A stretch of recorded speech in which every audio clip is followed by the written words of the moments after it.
AP అక్రమంగా విద్యుత్ ఉత్పత్తి చేస్తోందని అన్నారు మంత్రి జూపల్లి కృష్ణారావు. శ్రీశైలంలో పవర్ జనరేషన్ చేయొద్దన్న నిబంధన ఉన్నా కూడా పట్టించుకోవటం లేదని ఫైర్ అయ్యారు.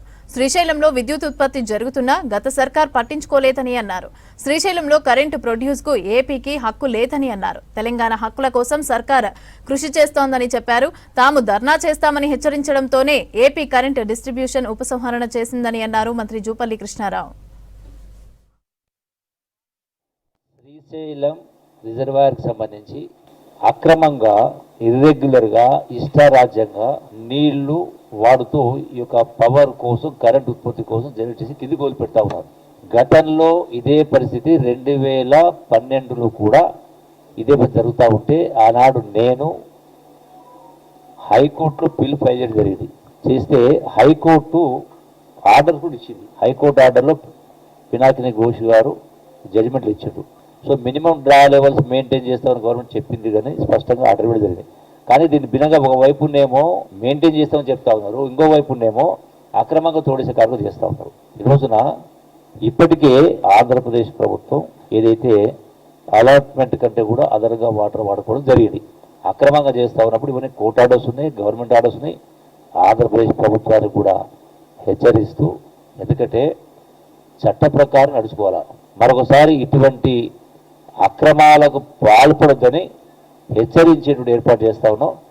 ఎప్పుడైతే రాష్ట్ర ప్రభుత్వ విభజనలో స్పష్టంగా ఉన్నప్పుడు గత ప్రభుత్వం 10 సంవత్సరాల పాటు వీళ్ళు 299కి సంతకాలు పెట్టిండ్రు. ఆనాడున్న కేసీఆర్ కానీ ఆనాడున్న ఇరిగేషన్ మంత్రి కానీ స్పష్టంగా 10 సంవత్సరాల పాటు అంటే లేని హక్కును వాళ్ళకు కల్పించేటువంటి ప్రయత్నం చేసిండ్రు.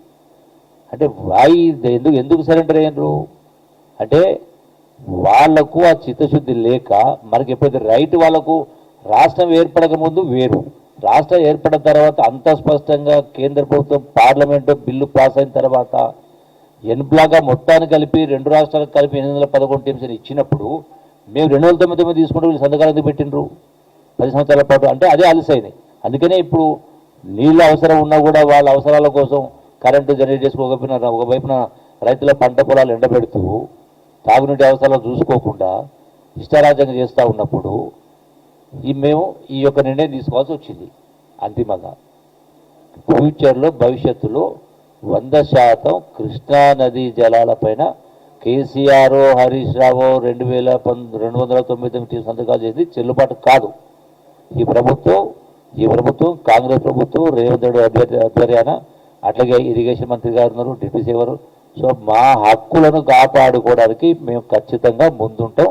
అందులో పాలమూరు జిల్లా మొదటి జిల్లా కాబట్టి ముందుంటాం, హక్కులు కాపాడుకునే కార్యక్రమం చేస్తాం. ఇటువంటి వాటికి భవిష్యత్తులో ఒడిగట్టొద్దని మేము స్పష్టంగా రైతుల పక్షాన ప్రజల పక్షాన హెచ్చరిస్తా ఉన్నాం.